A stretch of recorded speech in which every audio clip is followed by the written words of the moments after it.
हमारे इस YouTube channel के सेगमेंट फास्ट न्यूज में आप तमाम का इस्तकबाल है। इस वीडियो में आप देख सकते हैं कम मिनटों में बहुत ज्यादा खबरें। तो आइए शुरू करते हैं वीडियो को और देखते हैं आज की ताजा तरीन खबरें।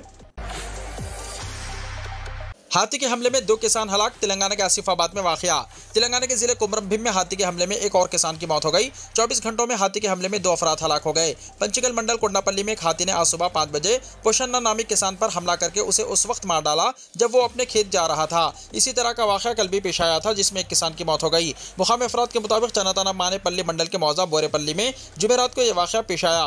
बताया गया है कि एक हाथी महाराष्ट्र के जंगलाती इलाके से आसिफाबाद में दाखिल हो गया और इसने खेत में काम करने वाले शंकर नामी 50 साल शख्स पर हमला कर दिया।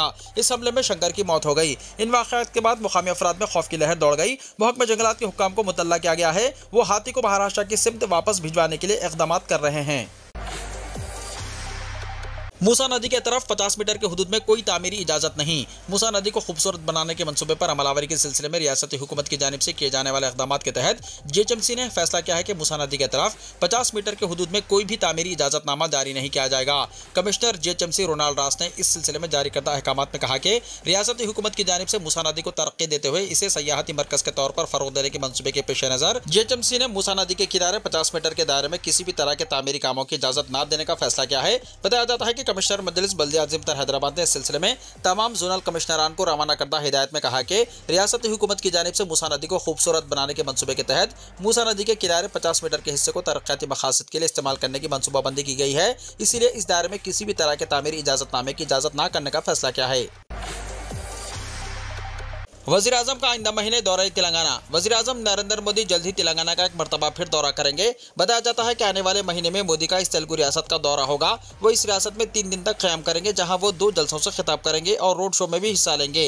इंतखाबी शेड्यूल के मुताबिक तेलंगाना और आंध्र प्रदेश में चौथे मरहले में रायदही होगी। बकिया 3 मरहलों में होने वाले रायदही पर तवज्जो मरकूज करते हुए इंतखाबी तशरीह की जाएगी। इसकी तकमील के बाद तेलंगाना और आंध्र प्रदेश में मोदी इंतखाबी मुहिम चलाएंगे। आइंदा महीने की 5 से 7 तारीखों को इनके तेलंगाना के दौरे की इत्तला मिली है। ज़ाब्ता अखलाक के रिवाज से पहले मोदी ने 5 मरतबा इस रियासत का दौरा किया था। बीजेपी ने इस मरतबा के लोकसभा इंतखाबात के लिए जनूबी हिंद पर तवज्जो मरकूज कर दी है। साथ ही इसने तेलंगाना की पड़ोसी रियासत आंध्र प्रदेश की असल अपोजिशन जमात तेलुगु देशम के साथ साथ जनसेना के साथ इत्तेहाद भी किया है। बीआरएस का 15 अप्रैल को मेदक में जलसेआम। बीआरएस पार्टी ने 15 अप्रैल को मेदक में जलसेआम मुनक्किद करने का फैसला किया है। लोकसभा इंतखाबात के एक हिस्से के तौर पर बीआरएस पार्टी ने रियासत के मुख्तलिफ अजला में भारी जलसेआम मुनक्किद करने का मंसूबा तैयार किया है। इसी मंसूबे के एक हिस्से के तौर पर 15 अप्रैल को बीआरएस पार्टी मेदक में भारी जलसेआम मुनक्किद करेगी जिसमें 1 लाख से ज्यादा अफराद शिरकत करेंगे। मेदक पार्लिमानी हल्के में बीआरएस की गिरफ्त है। 2009 से बीआरएस इस हल्के में कामयाब होती आ रही है। 2014 और 2019 के लोकसभा इंतखाबात में इस हल्के से कामयाबी हासिल करने वाले के प्रभाकर रेड्डी ने गुज़िश्ता साल असेंबली इंतखाबात में 2 बार असेंबली हल्के से मुकाबला करते हुए कामयाबी हासिल की थी।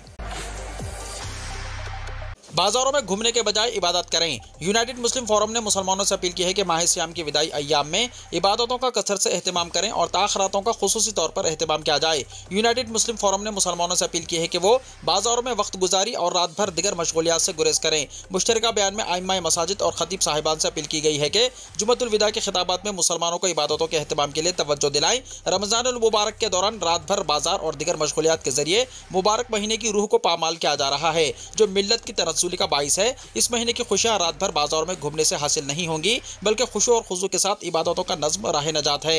पार्लियामेंट के इंतखाबात के तनाजुर में वोट की अहमियत को वाज़ेह किया जाए। डीएससी 2024 के 17 जुलाई से 31 जुलाई तक एग्जाम्स। महकमा तालीम ने डीएससी 2024 एग्जाम 17 जुलाई से 31 जुलाई तक ऑनलाइन में मुनक्किद करने का ऐलान किया है। इस सिलसिले में सरकारी वेबसाइट में टाइम टेबल दस्तियाब रखा है।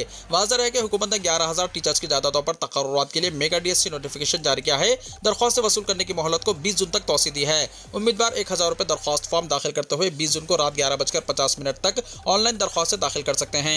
हाईकोर्ट ने डीएससी से पहले टीट का इनेकाद करने की हिदायत दी है जिस पर ओहदेदारों की जानिब से टीट का भी नोटिफिकेशन जारी किया गया है और उम्मीदवारों की हद उम्र को 46 साल तक तोसी दी गई है। ओहदेदार तवक्को कर रहे हैं कि डीएससी के इनेकाद के लिए इजाफी जायदादें शामिल करने से दरख्वास्तों की तादाद में भी इजाफा होगा। माजी में जारी करदा नोटिफिकेशन में दरख्वास्त दाखिल करने वाले उम्मीदवारों को दोबारा दरख्वास्त दाखिल करने की जरूरत नहीं है। जारी करदा नोटिफिकेशन में बताया गया है कि सेकेंडरी ग्रेड टीचर यानी एसजीटी की 6508, स्कूल असिस्टेंट की 2629, लैंग्वेज पंडित की 727, पीईटी की 182, स्पेशल एजुकेशन की 220 जायदादें, स्पेशल एजुकेशन यानी ईजीटी की 796 जायदादें शामिल हैं।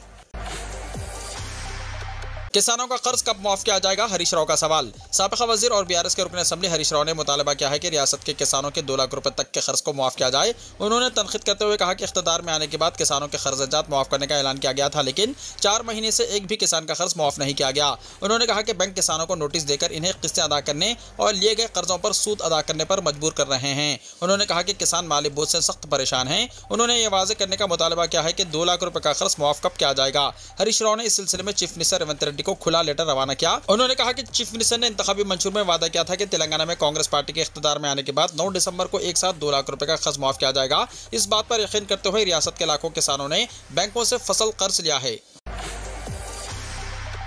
शेड्यूल के ऐलान के बाद ही एडमिशन देने इंटर बोर्ड की हिदायत। Secretary Telangana state board of intermediate education Shruti Ahuja IAS ने वजाहत की है कि बोर्ड ने आने वाले तालीमी साल 2024-25 के लिए एडमिशन का कोई शेड्यूल जारी नहीं किया। बोर्ड ने स्टूडेंट से ख्वाहिश की है कि वो बोर्ड के एडमिशन शेड्यूल से पहले जूनियर कॉलेजों में एडमिशन ना लें। सेक्रेटरी बोर्ड ने यहाँ जारी करदा एक प्रेस नोट के जरिए मुतल्ला किया है कि बोर्ड को ऐसी शिकायत मौसूल हुई है कि चंद प्राइवेट जूनियर कॉलेजेस गैर बजाज तौर पर एडमिशन की सरगर्मियों के अलावा वक्त से पहले एडमिशन देते हुए गुमराहकुन टेस्ट के तरीक़ेकार पर अमलावरी कर रहे हैं। उन्होंने वजाहत की है कि बोर्ड ने अभी तक एडमिशन्स का शेड्यूल जारी नहीं किया है। उन्होंने मज़ीद मुतल्ला किया है कि तालीमी साल 2024-25 के लिए आर्जी इल्हाक के इक़दामात का अमल अभी तक जारी है। आर्जी तौर पर मुल्हिक़ा जूनियर कॉलेजों की फहरिस्त बोर्ड के सरकारी वेबसाइट tsbie.cgg.gov.in पर आविज़ा की जाएंगी। उन्होंने औलिया तलबा से भी कहा कि वो मुल्हिक़ा जूनियर कॉलेजों में ही अपने बच्चों को एडमिशन्स दिलवाएं। प्राइवेट जूनियर कॉलेजों के तमाम इंतजामियाओं से कहा गया है कि वो बोर्ड की जानिब से एडमिशन के शेड्यूल के ऐलान के मुताबिक ही एडमिशन दें। इस शेड्यूल से इनहराफ का सख्त नोट लिया जाएगा और काबिल इतलाक़ कवायद के मुताबिक मुनासिब कार्रवाई की जाएगी।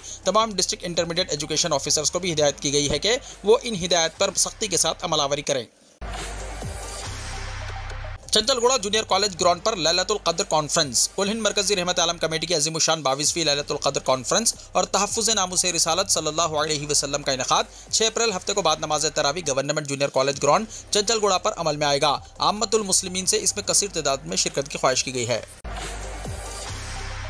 तेलंगाना में पानी की टंकी से 30 बंदर मुर्दा हालत में पाए गए। तेलंगाना के नलगुंडा जिले में बुध को एक पानी की टंकी से तकरीबन 30 बंदर मुर्दा हालत में पाए गए हैं। नंदीकुंडा म्यूनसिपालिटी के तहत नागार्जुना सागर के नजदीक वाक़े पानी की टंकी से बल्दिया के मुलाजिमीन ने बंदरों की लाशों को बाहर निकाला। पानी की टंकी का इस्तेमाल हिल कॉलोनी में तकरीबन 200 खानदानों को पीने के पानी की फराहमी के लिए किया जा रहा था। बल्दिया के मुलाजिमीन ने टंकी के ऊपर धात की चादरें नस्ब कर दी थी। ओहदेदारों को शुबा है कि शदीद गर्मी की वजह से बंदर पानी के लिए धात की चादरों को हटाकर टंकी में दाखिल हो गए होंगे, लेकिन बाहर नहीं आ सके और डूब कर मर गए। बड़ी तादाद में बंदरों की लाशें बरामद होने के बाद इलाके के मक्किनों को अपनी सेहत की फिक्र है, क्योंकि ये सभी इसी टंकी का पानी इस्तेमाल कर रहे थे। इन्हें खदशा है कि बंदरों की मौत 10 दिन पहले हुई थी और वही पानी इन्हें पीने के लिए भी दिया जा रहा था। उन्होंने लापरवाही के लिए बल्दिया के ओहदेदारों के खिलाफ कार्रवाई का मुतालबा किया है। तेलंगाना के कई अजला में 7 अप्रैल को बारिश का इम्कान। महकमा मौसमियात ने अजला आदिलाबाद, कोमरम भीम, आसिफाबाद, मंचिर्याल, निर्मल, निजामाबाद, जगत्याल, राजन, नसरसिल्ला, पेद्दापल्ली और कामारेड्डी में कहीं कहीं 7 अप्रैल को गरज चमक के साथ बारिश का इम्कान जाहिर किया है। यहाँ जारी करदा यौमिया मौसमी रिपोर्ट में कहा गया है कि रियासत में चंद मकामात पर 7, 8 और 9 अप्रैल को हल्की तवसत बारिश या बूंदाबांदी हो सकती है। आइंदा 4 दिन के दौरान तेलंगाना में कहीं कहीं आजम तरीन दर्जा हरारत में इम्कान है 2 से 3 डिग्री सेल्सियस का इजाफा होगा। इस मुद्दत के दौरान रियासत में इम्कान है मौसम खुश्क रहेगा। गुज़िश्ता 24 घंटों के दौरान तेलंगाना में मौसम खुश्क रहा। कांग्रेस की साबिका सदर सोनिया गांधी ने जुमेरात 4 अप्रैल को राज्यसभा की रुकन के तौर पर हलफ लिया। कांग्रेस की साबिका सदर सोनिया गांधी राजस्थान से राज्यसभा के लिए मुंतखब हुई हैं। राज्यसभा के चेयरमैन जगदीप धनखड़ ने इन्हें हलफ दिलाया। ऐवान बाला में सोनिया गांधी की ये पहली मियाद होगी। आपको बताते चले कि सोनिया गांधी आइंदा लोकसभा इंतखाबात 2024 नहीं लड़ेंगी। 1999 में कांग्रेस सदर का ओहदा संभालने के बाद वो पहली बार MP मुंतखब हुई। साबिका वज़ीर आज़म इंदिरा गांधी के बाद सोनिया गांधी राज्यसभा में दाखिल होने वाली गांधी खानदान की दूसरी रुकन होंगी। इंदिरा गांधी अगस्त 1964 से फरवरी 1967 तक ऐवान बाला की रुकन रही। दूसरी जानिब कांग्रेस सदर मल्लिकार्जुन खड़गे ने राज्यसभा के रुकन के तौर पर हलफ लेने के बाद सोनिया गांधी को मुबारकबाद दी है। मुख्तार मौत केस, जेलर और डिप्टी जेलर समेत 14 एहलकारों से सवालात पूछे गए। 2 डॉक्टरों को नोटिस जारी। बांदा जेल में मुख्तार अंसारी की मौत कैसे हुई, इसकी तहकीकात के लिए बनाई गई जुडिशियल इंक्वायरी कमेटी और मजिस्ट्रेट की तहकीकात ने जोर पकड़ लिया है। MP MLA कोर्ट के जुडिशियल मजिस्ट्रेट गरिमा सिंह और ADM finance and revenue Rajesh Kumar ने जेलर और डिप्टी जेलर समेत 14 एहलकारों से मुख्तार अंसारी की मौत से मुताल्लिक कई सवालात पूछे। इन सवालात के जवाब बयान की सूरत में दर्ज किए गए। जुमेरात को जिले अस्पताल के 2 डॉक्टरों को पूरे वाक़े की तहकीकात के लिए नोटिस जारी किया गया है। मुख्तार अंसारी का इंतकाल 28 मार्च की रात को हुआ। अगले ही दिन 29 मार्च को चीफ जुडिशियल मजिस्ट्रेट ने जुडिशियल इंक्वायरी का हुक्म दिया। इसके बाद 30 मार्च को जुडिशियल मजिस्ट्रेट गरिमा सिंह ने जेल पहुंचकर तफ्तीश शुरू की।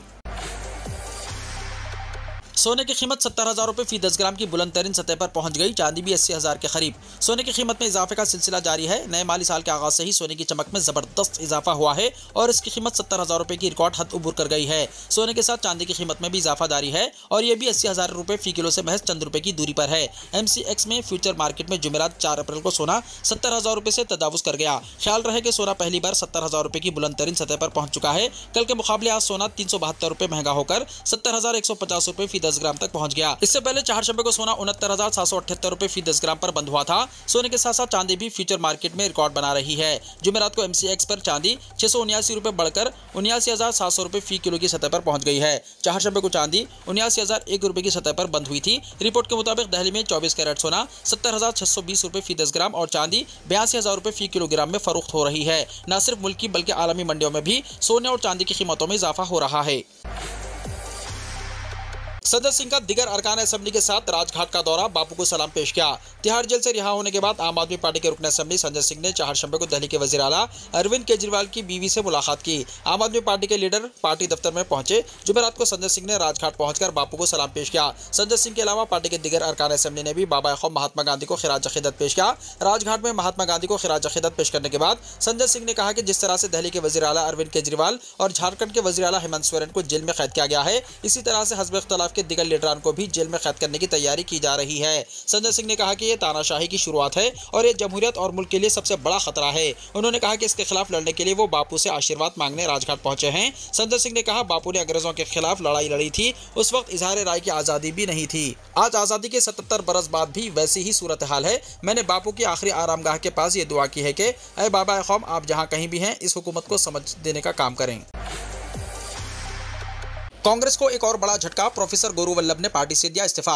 आम इलेक्शन से पहले कांग्रेस को आज एक और बड़ा धचका लगा जब पार्टी के कौमी तर्जुमान प्रोफेसर गोरू वल्लभ ने कांग्रेस की बुनियादी रुकनियत से इस्तीफा दे दिया।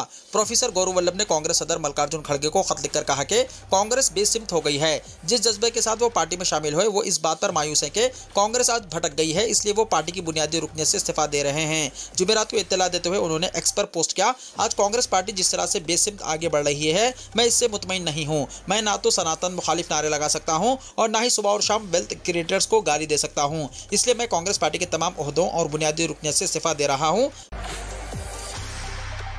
लोकसभा इलेक्शन, 11 रियासतों में खातून वोटर्स की तादाद मर्द वोटर्स से ज्यादा। केरला इस मामले में सबसे आगे। लोकसभा इलेक्शन से पहले एक बहुत अहम रिपोर्ट सामने आई है जिसमें बताया गया है कि मुल्क में 11 रियासतें ऐसी हैं जहां खातून वोटर्स की तादाद मर्द वोटर्स से ज्यादा हैं। इस रिपोर्ट में यह भी जानकारी दी गई है कि इस मामले में केरला सबसे आगे है, यानी केरला में मर्द वोटर्स के मुकाबले खातून वोटर्स की तादाद सबसे ज्यादा है। इससे जाहिर होता है कि लोकसभा इंतखाब 2024 में खवातीन का किरदार और उनकी हिस्सेदारी बहुत अहम होने वाली है। दरअसल नई दिल्ली वाक़ पब्लिक पॉलिसी रिसर्च और मुशावरती फोरम क्वांटम हब की एक रिपोर्ट सामने आई है जिसमें पता चला है कि केरला में मर्द वोटर्स के मुकाबले खातून वोटर्स की तादाद ज्यादा है। यहाँ मजमूई वोटर्स में 51% खवातीन हैं। इसके बाद गोवा, मिजोरम, मणिपुर और तमिलनाडु का नंबर आता है जहाँ खातून वोटर्स की तादाद ज्यादा है। इसके उलट हरियाणा, उत्तर प्रदेश, पंजाब, बिहार और उत्तराखंड ऐसी रियासतें हैं जहाँ खातून वोटर्स की हिस्सेदारी मर्द वोटर्स के मुकाबले में कम है। हिमाचल प्रदेश में महसूस किए गए जलजले के शदीद झटके, रेक्टर स्केल पर रही इतनी शिद्दत। हिमाचल प्रदेश के जिले चंबा में जलजले के शदीद झटके महसूस किए गए। ये जलजला जुमेरात 4 मार्च की देर शाम को आया। रेक्टर स्केल पर जलजले की शिद्दत 5.3 रिकॉर्ड की गई है। मनाली समेत पूरे शहर में जलजले के झटके महसूस किए गए। नेशनल सेंटर फॉर सेस्मोलॉजी ने बताया कि चंबा में रात 9:35 पर जलजला आया। कल्लू और लाहौल वादी में एक के बाद दिगरे जलजले के कई झटके महसूस किए गए। रात 9:35 पर आने वाले जलजले के 3 से 4 झटकों के बाद लोग घरों से बाहर निकल आए। किलूनिंग में लोग शदीद सर्दी में अपने बच्चों के साथ बाहर निकल आए। वहीं मनाली और कल्लू में लोग घरों से बाहर निकल आए। गुरुदेव कुमार ने बताया कि वो अपनी पोती के साथ घर से बाहर आए थे। एडीएम कल्लू अश्विनी कुमार ने बताया कि जलजले के झटके महसूस किए गए हैं, लेकिन कहीं से नुकसान की कोई खबर नहीं है। जापान में जलजले के शदीद झटके।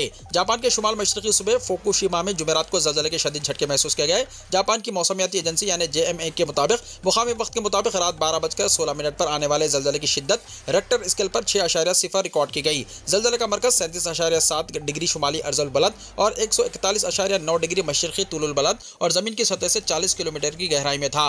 जलजले के झटके वुस्ता टोक्यो में भी महसूस किए गए। अभी तक किसी जानी नुकसान की इत्तला नहीं है। JMA ने सुनामी की वार्निंग जारी नहीं की है। बर्ड फ्लू, इंसान को गाय से हुआ बर्ड फ्लू। टेक्सास में पहला केस सामने आया। आम लोगों को कितना है खतरा, आइए देखते हैं तफसीलात।